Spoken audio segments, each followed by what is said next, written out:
Sa pagpasok sa Senado ng 12 bagong halal at nagbabalik ng mga senador, meron kaya itong magiging epekto sa gagawing impeachment trial ni Vice President Sara Duterte sa Senado?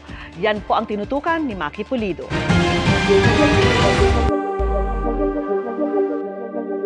Ang resulta ng eleksyon sa Senado ngayon, posibleng may epekto sa mabigat na tungkuling kakaharapin ng mga senador. Ang impeachment trial ni Vice President Sara Duterte. 24 ang magsisilbing senator judges at kailangan ng 2/3 na boto para makonvict ang nasasakdal. Ang ibig sabihin rin, 9 na boto lang ang kailangan ni Duterte para maabsuelto.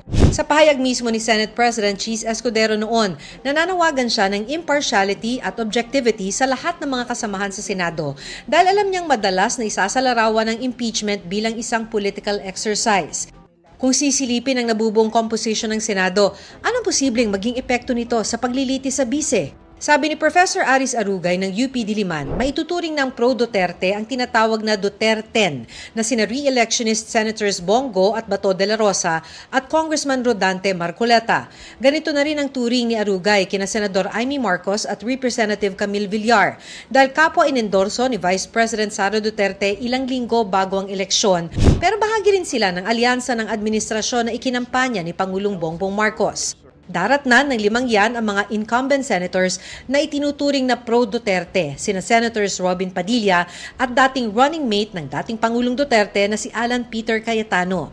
7 na yon. Kung pag-usapan natin ng impeachment, ang magic number kay Sara Duterte ay 9, di ba? For acquittal.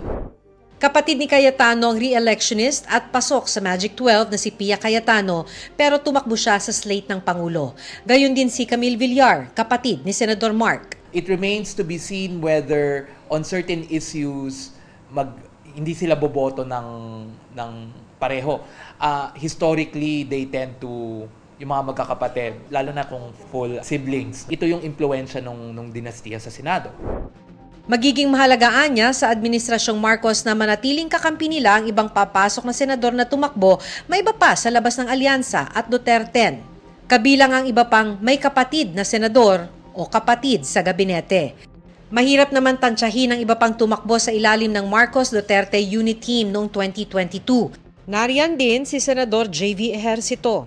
Sabi ni Arugay, sa sistema naman ng politika sa bansa, wala masyadong timbang kahit magkasama sa partido o sa alyansa. Mas kakalkulahin nila kada suporta sa kahit anong inisyatibo, polisiya ng Marcos administration, mas titimbangin nila, what will I gain? At if this is costly para sa akin, kung madedehado ako dito, kakayanin ba ng reputasyon ko? Lalo na bala kong tumakbo ulit sa 2028? Kabilang sa iisipin ng mga senador ang kani-kanilang political survival lalo na't may full media coverage ang impeachment trial.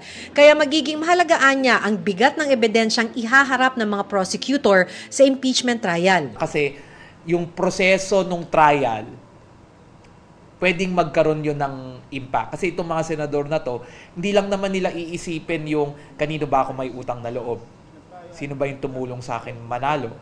It's more like, baka pag bumoto ako ng acquittal, baka ako naman yung balikan, no? Sa susunod na eleksyon.